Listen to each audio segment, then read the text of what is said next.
Pada kesempatan kali ini, kita akan belajar tentang bentuk aljabar, di mana yang pertama kita akan belajar tentang pengenalan bentuk aljabar, dan yang kedua adalah mengurutkan bentuk aljabar. Langsung saja, aljabar adalah ilmu matematika yang mempelajari tentang simbol-simbol dan aturan untuk memanipulasi simbol-simbol tersebut. Kalau dulu di SD, kita banyak mengenal tentang angka, tetapi kali ini kita akan menggunakan huruf atau juga kita akan menggunakan simbol-simbol Yunani seperti alfa, beta, gamma, dan lain sebagainya. Langsung saja masuk ke contoh. Contoh dari suku aljabar adalah 4A kuadrat. Bentuk ini itu artinya adalah 4 dikali A pangkat 2. Ya.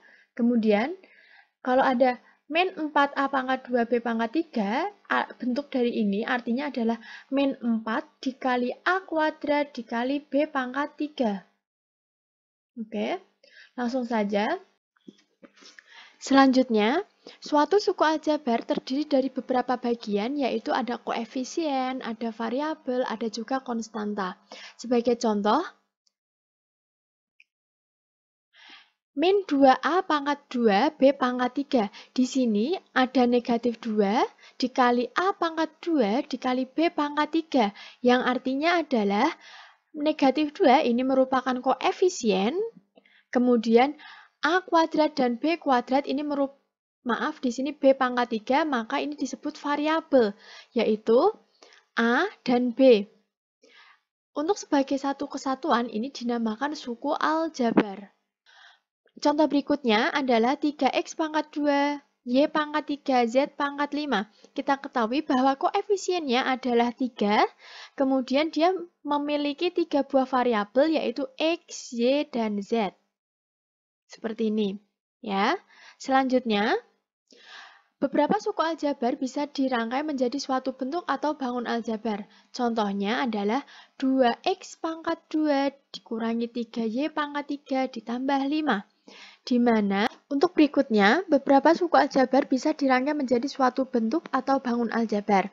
Contoh dari bentuk aljabar adalah 2x pangkat 2 dikurangi 3y pangkat 3 ditambah 5.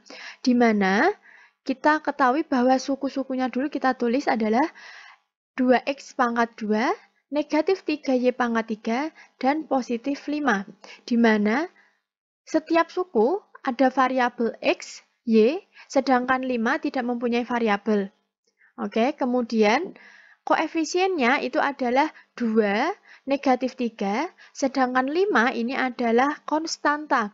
Jadi, angka yang tidak diikuti oleh sebuah variabel itu dikatakan konstanta. Ya.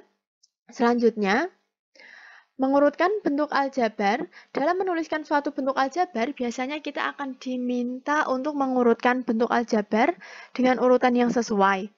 Dalam mengurutkan aljabar, ada aturan yang harus kita ketahui. Yang pertama adalah kita harus mengurutkan huruf sesuai dengan urutan alfabet. Yang kedua adalah jika ada huruf yang serupa, dahulukan dengan pangkat yang tertinggi. Ya. Seperti ini contohnya. 3x pangkat 3 dikurangi 5y pangkat 2 ditambah 2x pangkat 2 ditambah 4 dikurangi 6xy. Di sini kita harus mengurutkan sesuai alfabet, maka yang kita dahulukan adalah x-nya. Kemudian kita lihat bahwa di sini x pangkat 3 dan di sini x pangkat 2, maka yang kita dahulukan adalah pangkat yang tertinggi yaitu 3x pangkat 3. Seperti ini. Kemudian ditambah 2x pangkat 2, ingat tandanya mengikuti, jangan ditinggal. Kemudian selanjutnya adalah negatif 6x pangkat 2 yang mengandung nilai x. Ya. Kemudian setelah sudah ditulis, kita berlanjut ke y, maka seperti ini. Dan yang terakhir adalah konstantanya, positif 4. Oke. Selanjutnya, masuk ke contoh soal. Pada bentuk aljabar, 2x pangkat 3 dikurangi 3x pangkat 2 ditambah 3, tentukan jumlah suku, variabel, koefisien masing-masing suku yang merupakan konstanta. Kita ketahui bahwa jumlah sukunya itu adalah 3, yaitu 2x pangkat 3, kemudian min 3x pangkat Maaf, yang kedua adalah min 3xy pangkat 2 ditambah yang ketiga adalah suku yang ketiga adalah plus 3. Kemudian variabelnya itu adalah x dan xy. Gini, sehingga kita tulis di sini adalah xy. Oke. Kemudian yang ketiga adalah koefisien dari masing-masing. Koefisien adalah yang nempel pada variabel. Maka di sini adalah 2 dan negatif 3.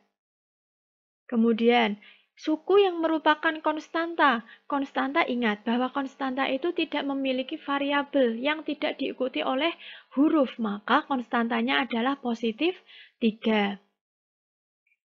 Mungkin cukup sekian pengantar dari bentuk aljabar. Semoga apa yang saya sampaikan dapat dipahami. Terima kasih.